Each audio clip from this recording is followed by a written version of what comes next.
மனோஜ், இப்ப எதுக்கு நீ மீனாவை பத்தி எல்லாம் பேசுற? ஏதோ இவன் பாரி வள்ளல் மாதிரியும் செக்யூரிட்டி மேல ரொம்ப பாசத்தை காட்டுற மாதிரியும் இப்படி காட்டுறான். இவெல்லாம் நாய். இதுக்கு மட்டும் பதில் சொல்லு. மீனாவும் அவங்க பிசினஸ்ல டெவலப் ஆயிட்டு இருக்காங்க, அது நல்ல விஷயம் தானே? எப்பா இங்க வா, ஏற்கனவே நான் பட்ட அவஸ்தை பத்தாதா மேற்கொண்டு நீ வேற கரண்ட் கம்பியில கோர்த்துட்டு போறாராமாப்ல. என்ன மீனா, புதுசா ரோஹிணி உங்களுக்கு சப்போர்ட் பண்ணி பேசுறாங்க? அவனுக்கு தெரியாது, அவனுக்கு தெரியாதியா? ஓஹோ, எனக்கு தெரியாதா? இப்பதான் எனக்கு எல்லாமே தெரியுது. ரோகிணி தானே, இவளாலதான் இவனுக்கு இவ்வளோ பெரிய பிசினஸே கிடைச்சிருக்கு. தம்பி சாரிப்பா, இந்த பொறுத்தரை மன்னிச்சிரு. இந்த பொறுப்பையும் மட்டும் சொல்லிக்கிறேன், விட்டுறேன். நீ செய்ய டேய் டேய் டேய் போடா.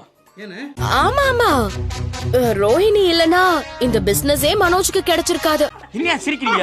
என்னங்க இவனை பத்தி தெரியாதாங்க? இவனோட வேலையே இதாங்க. ரொம்ப கஷ்டப்பட்டு வாங்கியிருக்காங்க இல்ல ரோஹிணி? நான் பாட்டுக்கு என் வாழ்க்கையை வாழ்ந்துகிட்டு இருந்தேன். கிரிக்கெட் வந்து என் வாழ்க்கையை சுனாமி மாதிரி அடிச்சிட்டு போயிருச்சு.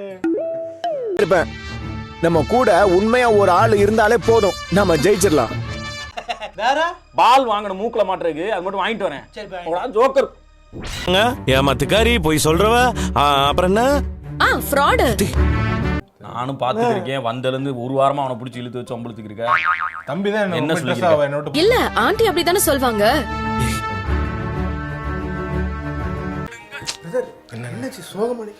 என்னங்க அது நியாயமா அப்படி பண்ணலாமாங்க? ரொம்ப பெரிய விஷயமா இருந்தா உடனே என்கிட்ட சொல்லிடுவா.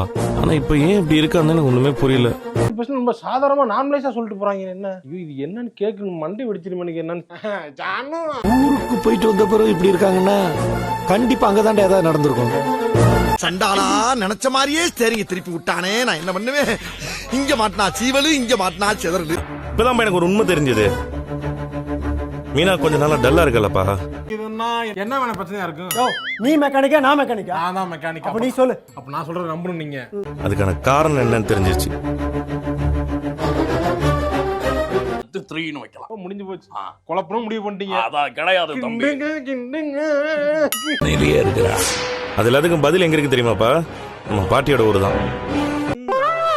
ஒரு பாட்டிலால தான் எடுக்கணும். யோ, அது முள்ளால எடுக்கணும் தானே பழமொழி. நீ உண்மையை மறைச்சனா எனக்கு தெரியாதுன்னு நினைச்சியா? எல்லாத்தையும் இப்ப தெரிஞ்சுட்டு தான் வந்திருக்கேன்.